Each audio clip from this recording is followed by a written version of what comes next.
오늘 우리가 읽은 본문의 말씀에 보면은 병 고치는 능력이 어디로부터 발원되는 것인지, 어디로부터 나오는 것인지를 분명히 말씀하고 있습니다. 예수께서 12 제자를 불러 모으사 모든 귀신을 제어하며 병을 고치는 능력과 권세를 주시고, 병을 고치는 능력과 권세를 주시고, 이렇게 말씀하고 있어요. 자, 예수님께서 12 제자에게 귀신을 제압하며 병을 고치는 능력과 권세를 부여하셨음을 분명히 말씀하고 있습니다. 마가복음 16장 17절에 보면 믿는 자들에게 따르는 5가지 표적에 대해서 분명히 말씀하고 있습니다. 자, 그래서 제자들로 하여금 나가서 귀신을 쫓아내고 병을 치료하는 능력과 권세를 주셨음을 분명히 기록하고 있습니다. 마가복음 16장 20절에 보면 제자들이 나가 두루 전파할세 주께서 함께 역사하사 그 따르는 표적으로 말씀을 확실히 증거하시니라, 이렇게 기록하고 있습니다. 자, 예수님께서 제자들에게 능력을 주시고 그리고 친히 제자들과 함께 하시겠다고 약속하셨던 것이죠. 그러므로 제자들이 나가서 주의 복음 사역을 하고 그리고 귀신을 내어 쫓고 병을 고치는 사역을 행할 때 주님은 함께 역사하셨다, 그렇게 말씀하고 있어요. 그들과 함께 역사하셨다, 이렇게 기록하고 있는 것입니다. 그래서 주님께서 이렇게 부여하신 이 약속, 귀신을 쫓아내고 병든 자를 치료하는 이 같은 주님의 그 약속을 믿기도 하고 이 같은 능력을 받기도 했다면 병원과 의사가 필요가 없는 것입니다. 어떤 이들은 성경 말씀에 보면은 성경의 약을 사용했었던 일이 성경에 나오지 않습니까? 성경에 약에 대해서 기록되어 있으니 약은 그대로 사용하면서 신유를 믿는 것은 무관한 일이 아닌가, 이렇게 질문하는 이들이 있습니다. 그러나 우리가 성경을 자세히 살펴보게 되면은 약을 써서 병을 고친 일과 또 약을 쓰라고 권면한 말씀은 한 구절도 없음을 우리가 발견하게 됩니다. 우리가 성경에 보게 되면은 많은 이들이 성경에 기록되어 있는 말씀을 오해해서 이 같은 구절들을 대면서 그리고 약과 또 신유를 함께 병행하는 것을 이야기하는 이들이 많이 있습니다. 우리가 성경에 보면은 예수님께서 침을 발라 고치신 일들이 성경에 기록되고 있습니다. 마가복음 7장 33절 또 8장 23절에 보면 그 침을 사용하셨던 그 일들이 나오고 있어요. 어떤 이는 귀가 멀고 그리고 말이 어눌한 이에게 예수님께서는 그 양 귀에다가 손가락을 집어넣으시고 그리고 침을 뱉어서 손을 그 혀에 대셨던 일들이 있습니다. 또 앞을 보지 못하는 소경에게 땅에 침을 뱉으시고 그리고 흙을 이겨서 그의 눈에 발라 보게 하셨던 사건도 나오고 있습니다. 그러므로 침을 사용해서 사람을 고치지 않았습니까? 그래서 이 침은 약침이었다, 이렇게 주장하는 일도 있습니다. 또 물을 사용했던 일들이 나옵니다. 열왕기하 5장 14절에 보면 나아만 장군, 이방의 나아만 장군에게 엘리사가 요단강에 들어가 그 몸을 7번 씻으라고 권면할 때 그가 7번 들어갔다 나올 때 그 문둥병이 깨끗하여진 사건이 기록되어 있어요. 또 요한복음 9장 7절에 보면 실로암 못에 가서 씻으라 명하셨고 가서 씻고 밝히 보게 된 사건도 기록되어 있습니다. 마가복음 6장 13절에 보면 기름을 발라 고친 사건이 나오고 있어요.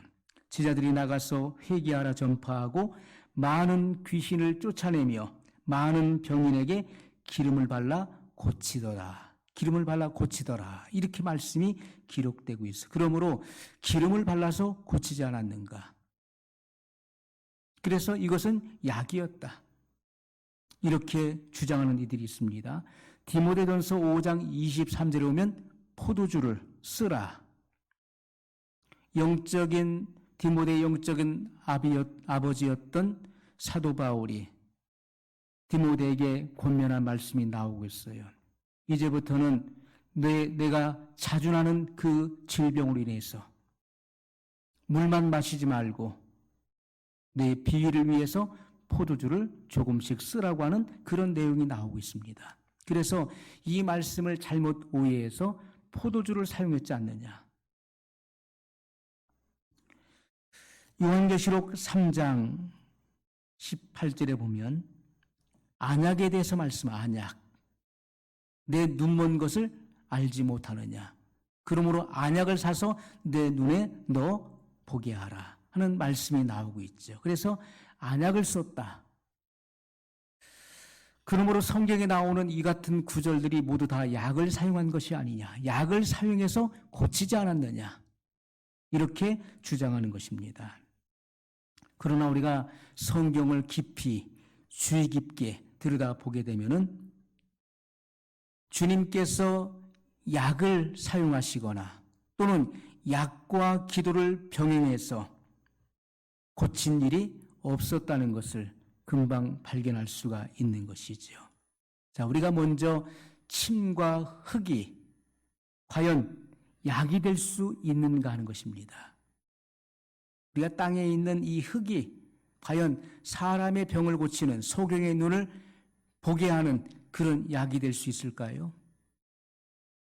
사람의 입에서 나오는 이 침이 사람을 깨끗하게 할 수 있을까요? 어눌한 그 혀에 바른다고 해서 그 혀가 성하게 될 수 있습니까? 그의 들리지 않는 귀를 고칠 수 있을까요? 자, 침은 침이라는 것입니다. 침은 침이지 그 침이 어떤 질병을 고칠 만한 그러한 특별한 요소가 그 속에 들어있지 않다는 것입니다.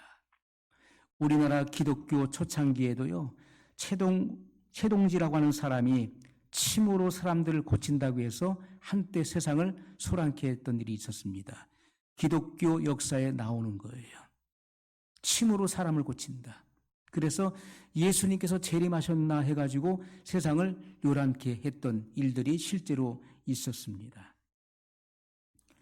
우리가 마가복음 7장 32절로 34절에 보면 사람들이 기먹고 어눌한 자를 데리고 예수께 나와 안수하여 주시기를 간구하거늘 예수께서 그 사람을 따로 데리고 무리를 떠나사 손가락을 그의 양귀에 넣고 침뱉아 그의 혀에 손을 대시며 하늘을 우러러 탄식하시며 그에게 이르시되 에바다 하시니 이는 열리라는 뜻이라. 주님의 손가락을 그의 양귀에 넣으시고 침뱉아 그 손을 그의 혀에 대셨다는 거예요. 그리고 에바다, 열리라. 그렇게 말씀하셨다는 것입니다. 마가복음 8장 22절로 23절에 보면 벳세다의 이름에 사람들이 소경 하나를 데리고 예수께 나와 손대 주시기를 구하거늘 예수께서 소경의 손을 붙드시고 마을 밖으로 데리고 나가사 눈에 침을 뱉으시며 그에게 안수하시고 무엇이 보이느냐 물으시니. 자, 눈에 침을 뱉으시며 그에게 안수하시고 무엇이 보이느냐 물으시니. 무엇이 보이느냐? 요한복음 9장 6절에 보면 땅에 침을 뱉아 진흙을 이겨 그의 눈에 바르시고. 땅에 침을 뱉어서 진흙을 이겨서 그의 눈에 바르시고 이르시되 실로암 못에 가서 씻으라. 이에 가서 씻고 밝은 눈으로 왔더라. 이렇게 기록하고 있어요. 그래서 사람들은 이렇게 침이 어떤 효과가 있었다.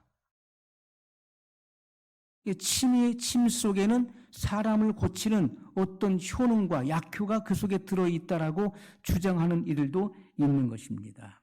그러나 분명한 것은 성경이 우리에게 증거해주고 있는 것은 예수님의 침이 그를 치료하신 것이 아니라 예수님의 말씀의 능력이 그를 치료하셨음을 분명히 보여주고 있는 것입니다. 예수님의 말씀의 능력이 그를 치료한 거예요.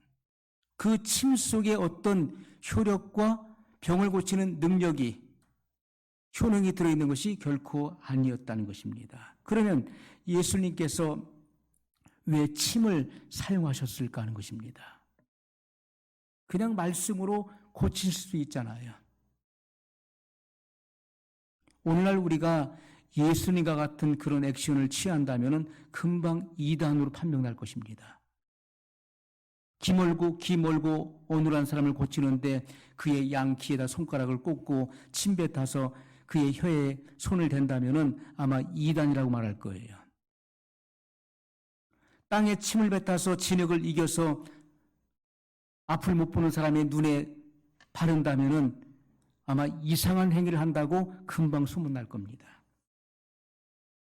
자, 예수님께서 왜 이같이 침을 사용하셨을까요? 왜 침을 뱉으시고 또 그 침을 땅에 뱉어서 그 흙을 이겨서 사람의 눈에 바르는 그런 행위를 하셨을까 하는 것입니다. 여러분, 태초에 하나님께서 사람을 창조하실 때 그 사람을 창조할 때 그 사람의 재료는 흙이었습니다. 흙으로 사람을 지으셨어요. 그러나 하나님의 말씀으로 지으신 것이죠. 그러나 그 재료는 흙이었다는 것입니다. 땅에 있는 그 흙을 취하셨어요. 자, 그런데 하나님께서 그 땅에 있는 흙을 뭉키었어요. 뭉킨다고 하는 그 말의 의미는 뭉쳐서 한 덩어리를 만드는 것을 의미하는 것입니다. 그러면 그 땅에 있는 흙을 뭉쳤을 때 물이 없으면 그것이 뭉쳐지겠습니까? 뭉쳐질 수가 없는 것이죠. 그냥 땅에 있는 흙을, 고운 분말 같은 흙을 들었을 때 그것이 아마 다 세워서 바닥에 떨어질 것입니다. 그것은 뭉쳐질 수가 없는 거예요. 하나님께서 땅에 있는 흙을 취하시는데 그 땅에 있는 흙을 뭉키셨어요. 이것은 모아서 한 덩어리를 만드는 것인데 거기에는 물의 요소가 필요한 것입니다. 물이 필요한 거예요. 그것이 바로 침을 의미하는 것입니다. 자, 그래서 주님께서 이 소경의 눈에 주님의 침으로 흙을 개어서 고쳐서 그의 눈 속에 집어넣었음을 표시하는 것입니다. 우리가 여러분 다른 성경에 보면은 이 흙을 개어서 사람의 눈동자의 모양을 만들어서 그의 눈 속에 집어넣었다. 이렇게 해석되고 있어요. 이것은 그의 눈이 앞을 보지 못하는 잘못된 눈이 됐기 때문에 그 눈을 고쳐서 그의 눈 속에 집어넣었어요. 자, 그것을 표시하는 것입니다. 또 다른 의미로 주님의 침은 바로 주님의 말씀의 능력을 의미하는 것입니다. 주님의 입에서 나오는 말씀의 능력을 상징하는 거예요. 왜냐하면 성령이 주님에게서 나오는 것입니다. 그래서 그 소경의 눈을 개조하신 것이죠. 우리가 소경의 의미는 무엇입니까? 소경은 앞을 보지 못해요. 하나님께서 창조하신 아름답고 찬란한 세상을 볼 수가 없습니다. 소경의 눈에는 이 밝은 세상이 암흑천지예요. 아무리 세상이 밝고 아름답다 할지라도 하나님의 영광이 찬란하게 비춰진다 할지라도 소경의 눈에는 이 세상이 온통 암흑천지로 보이는 것입니다. 이것은 본래의 모습을 잃어버린 자를 의미하는 것이죠. 그래서 개종한다는 것은 다시 만든다는 뜻입니다. 다시 만들어서 밝히 보게 한다는 거예요. 그것은 성령님의 역사인 것입니다. 성령님은 예수님에게서 나오시는 거예요. 그래서 그 눈먼 자의 그 소경의 눈을 그분의 주님의 말씀이 밝히 보게 하신 것을 의미하는 것입니다. 또한 우리가 한 가지 의미를 더 생각한다면 그것은 믿지 않는 세상 사람의 믿음을 불러일으키기 위해서 매개체를 사용한 것이다. 한 가지의 의미를 덧붙일 수가 있는 것이죠. 그 매개체가 바로 침이었다는 것이죠. 여러분, 우리가 어떤 이들의 주장과 같이 침에는 사람의 병을 고치는 어떤 효능이 있다라고 주장한다면 그것을 우리는 실행해 보면 금방 알 것입니다. 침에다 흙을 개어서 앞을 보지 못하는 사람의 눈에 한번 발라보십시오. 어떤 효능이 나타나는지. 병자의 그런 상처에 침을 뱉어서 그 흙을 개어서 붙여보십시오. 발라보십시오. 어떤 효능이 나타나는지 우리는 금방 시험해 볼 수가 있을 것입니다. 열왕기하 5장 14절에 오면 물이 나오고 있죠. 요단강 물. 나아만이 이에 내려가서 하나님의 사람의 말씀대로 요단강에 7번 몸을 잠그니 그 살이 여전하여 어린아이의 살 같아서 깨끗하게 되었더라. 요단강 물에 어떤 특별한 효험이 있었을까요? 요단강 물이 다른 물과 달라서 사람의 어떤 질병을 문둥병이라도 고칠 수 있는 그런 효능이 있어서 그 요단강 물로 치료를 하신 것일까요? 요단강 물은 다른 어떤 물과 전혀 다를 바가 없습니다. 나아만 장군 시대에 나아만이 살고 있었던 그 지역의 물보다도 요단강은 더 오염됐던 물이었어요.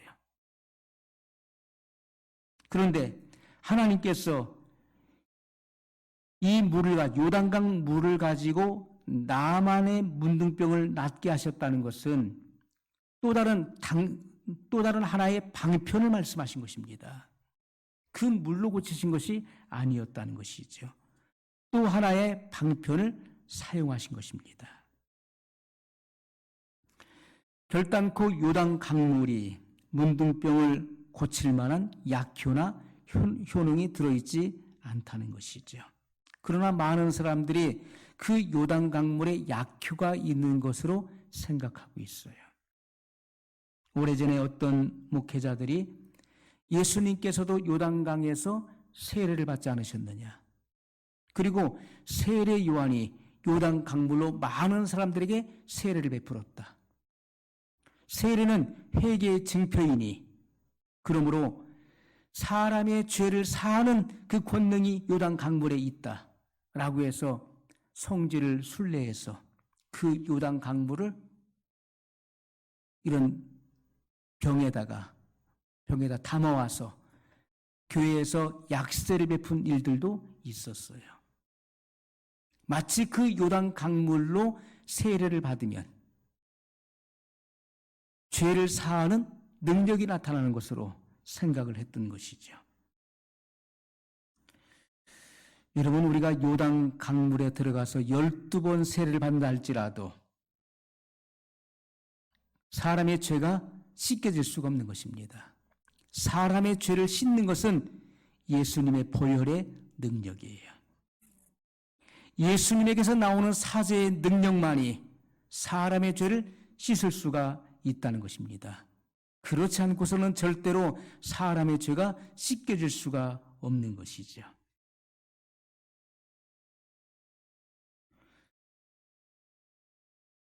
우리가 야고보서 5장 14절에 보면 기름에 대해서 말씀해. 이 기름을 발라서 병을 고쳤다.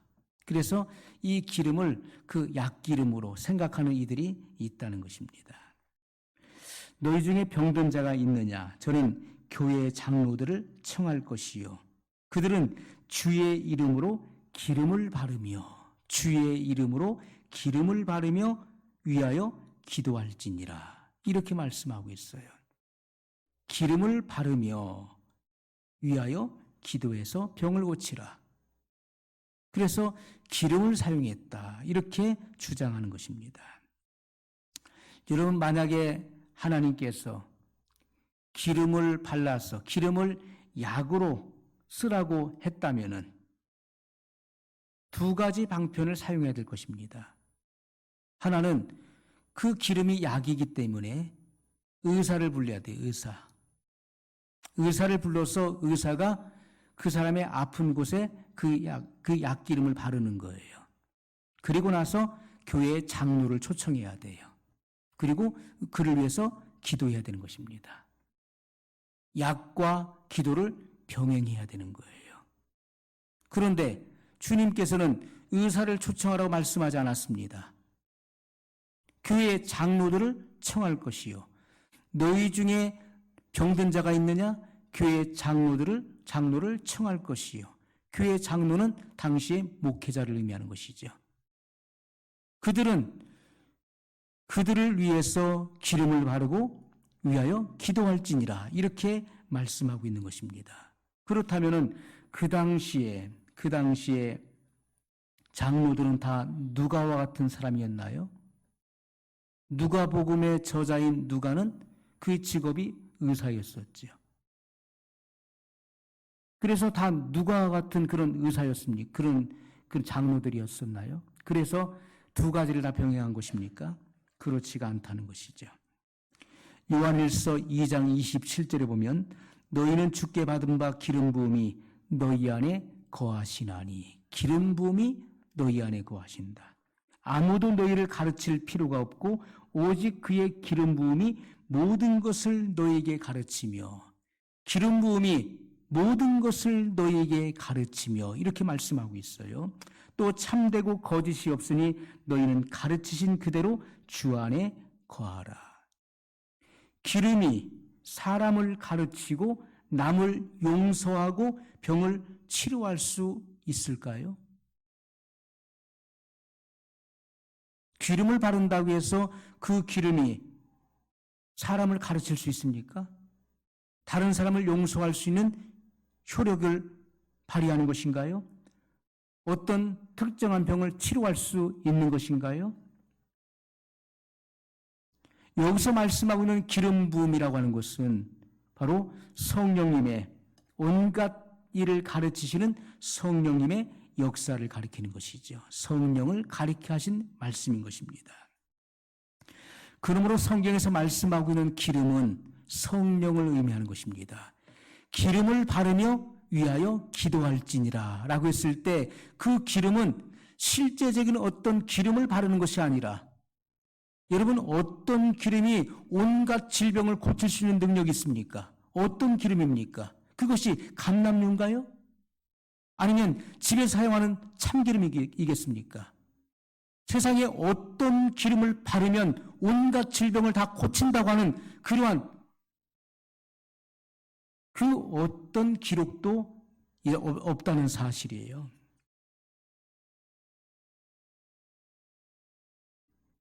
여러분, 많은 병자를 고치는 어떤 기름도 많은 병자를 자유롭게 고칠 수가 없다는 것입니다.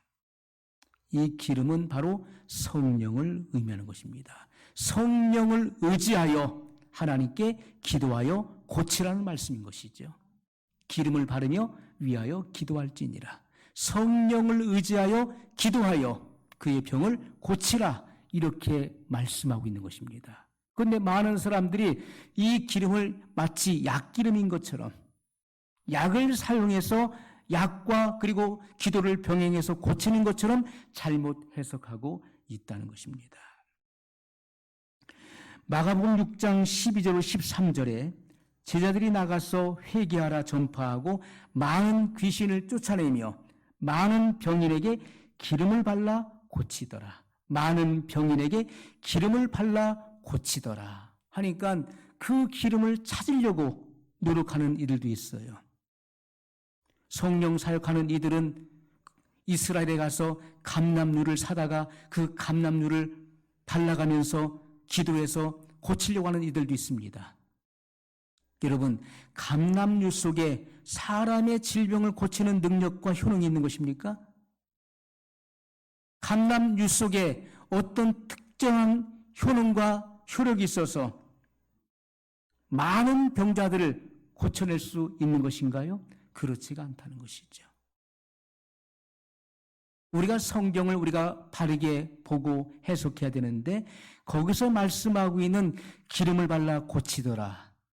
실제적인 기름을 부어서 발라서 고치는 것이 그런 행위가 아니라 성령을 의지하여 하나님께 기도하여 고쳤던 그러한 행위를 우리에게 말씀하고 있는 것입니다. 오늘 우리들은 주님의 말씀에 주의해야 돼요.